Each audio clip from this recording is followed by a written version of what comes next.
But Max, for your first time meeting Thad Castle, what do you think of this character? I think so much of Thad is even removed from the football. I think that it's just the archetypes that we've seen in every like high school and college comedy. It's the alpha male buffoon. It's the guy who always gets his way and is going to like fumble his way up. I love that we get a sidekick for him too, someone who can just like echo and add on to his jokes.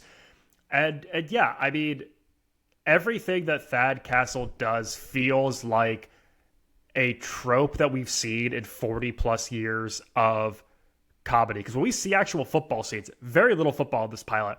And I think they maybe have 3 people on each side of the ball who are constantly running in and out of frame to be other positions. Kind of like when they did the first John Wick and they didn't have a budget. So like henchmen have to like lie on the floor and then like barrel roll out of frame and then get back up and die again. That's how they film football practice in BMS. Yeah. I think if anything, Alan Ritchson is such a great example of how the attitude you should have as a young actor of just like, hey, I know that you could try for something a little bit more prestige at that level. You just did Smallville. It's a teen heartthrob, but like a critically acclaimed one.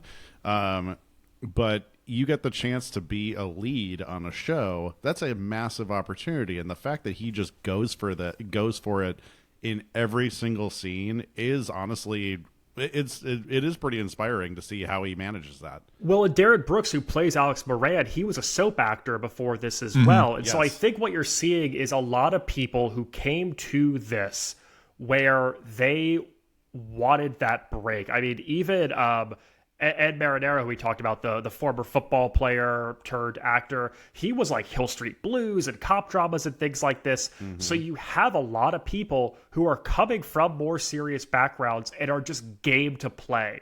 And I think when you have an ensemble who comes in with that attitude of, we have done soaps, we have done teen dramas, we have done cop prestige things, and I just want to rip the Band-Aid off and have some fun, you could have a really good time. And people are committed to the material here, despite the insanity of what they're saying. Everyone plays it with like their full chest.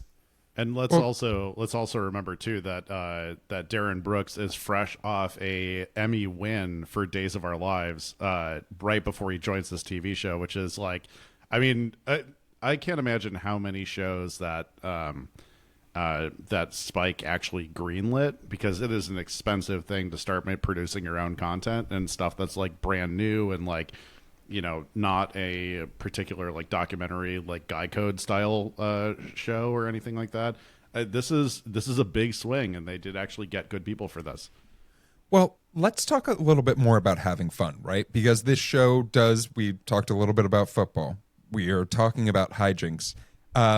And Rich, you mentioned that this isn't a cheap show by any means. And one example of this, not only filming, where they filmed and how they filmed, but that fraternity party scene that had no less than 100 extras in it and was, I think, such a good way. Yeah, every party goer would die and then then they would roll out of frame, come back in a different shirt. John Wick style. Yeah, exactly. It's a John Wick party.